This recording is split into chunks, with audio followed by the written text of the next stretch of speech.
Did you know that a male penguin will carefully select a pebble to offer to a female penguin that they are interested in as a way of courtship? And if the female penguin accepts the pebble, then that means she has accepted his offer, and they will then go on to build their home using that pebble and other pebbles to build their home. So this is what God was teaching me this morning, and it was so cute. And he just was speaking to me on these divine unions that he is bringing about, and I believe they are about to manifest. We're coming into Rosh Hashanah on the 22nd at the new moon, which will be a solar eclipse in Virgo, meaning a new beginning, a restart. Rosh Hashanah is the Hebrew New Year for the creation calendar. And this is also, so this is the birthday of creation. This is the birthday of Adam and Eve. And this symbolizes divine unions as well. We just are finishing up the full moon lunar eclipse in Pisces that marks an ending. So make sure that you are releasing the last of whatever needs to be released and left behind. Do not cling to the past so that you can lay hold to this new beginning coming up shortly. And I believe this new beginning is going to mark a time of the manifestation, the beginning of these divine unions. And yesterday I mentioned how there is a Mercury Cazimi that took place yesterday in our heavens, and that this was in the sign of Virgo, which means it's very it's a blessing. It's a good thing. It brings forth good news. It means that it's good news is coming. There can be good communications coming forward that maybe you've been waiting on that are going to bring about clarity, maybe romantic proposals, like the penguin who brings the pebble forth as a gesture to the one that he is interested in. And this might begin a divine union. It may be the very beginning of your story. And it would not, there are just so many signs that this time period that we're moving into, as we've released the past, has now made way for us to embrace the future, embrace this new beginning, and embrace these divine unions, and really celebrate, the coming together of the man and the woman and how they are equal.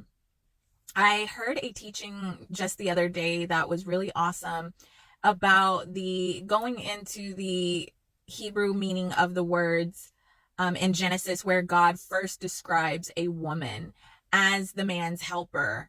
And actually, when you get to the root of the word, it means that Eve is equal to Adam. He was taken from her rib, and they are equal. And it also describes the woman in a way that God created her to help the man fulfill himself, his role, in a way that he could not do for himself. And actually, the description that God used to describe the woman is the same word that he uses to describe himself.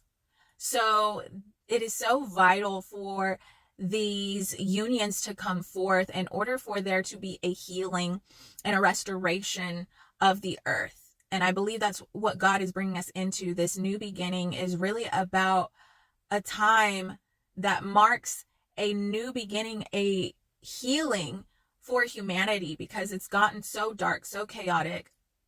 And really, we just can't go like this much longer. And so God has to raise up these kingdom unions to begin to shift the trajectory of humanity currently, and begin to heal the nations and the generations, and to help repair what was broken and restore the time. And this is also about healing and repairing the fall that occurred all the way back in Genesis.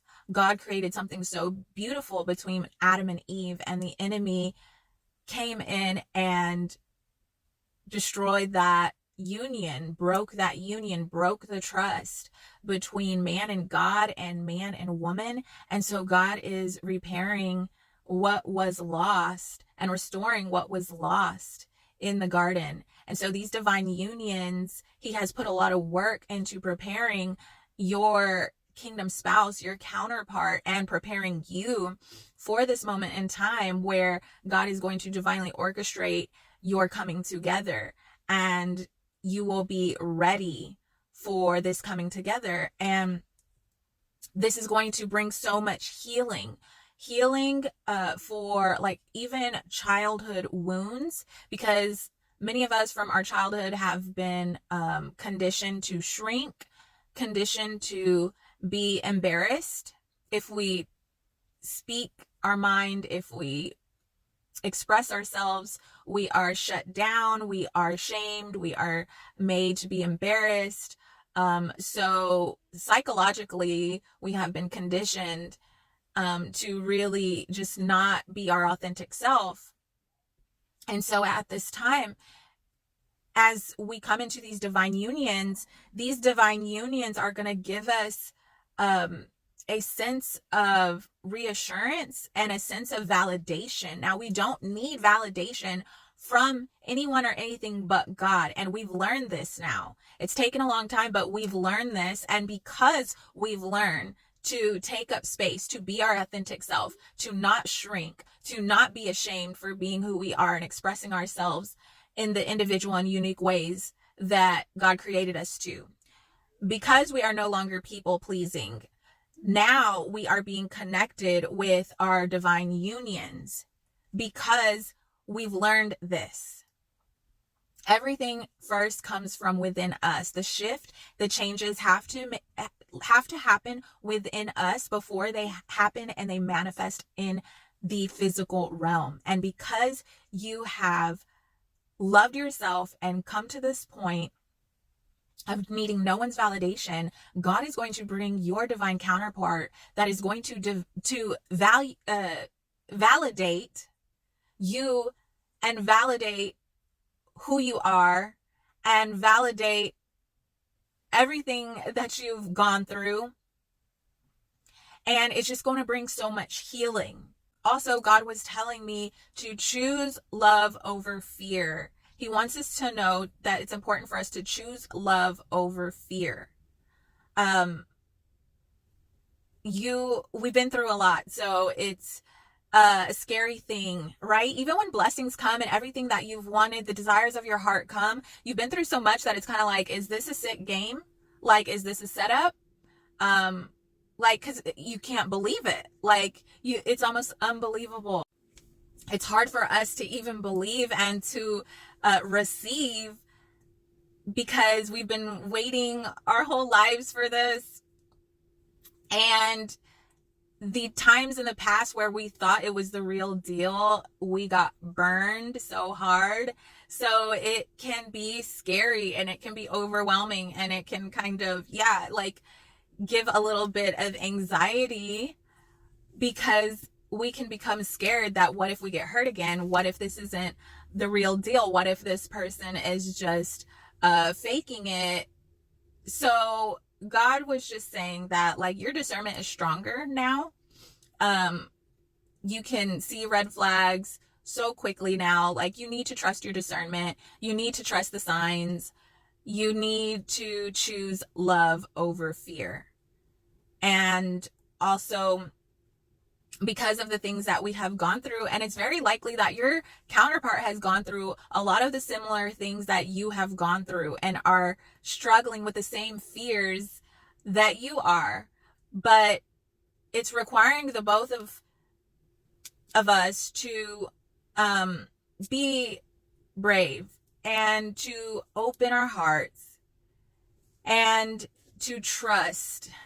And there may be a temptation or a desire to be triggered and to be aggressive or defensive in the communication that you have, the communication that God is bringing in. And God just wants you to relax. God wants you to really have self-control, regulate your emotions, come from a place of peace and level-headedness and hearing the person out and really being willing to have a heart-to-heart with your divine union, with the communication that's coming forward, and to not be on attack mode. Because you have the wisdom, you have the life lessons, you have the discernment that you need to be able to know whether something is real or not now, or genuine.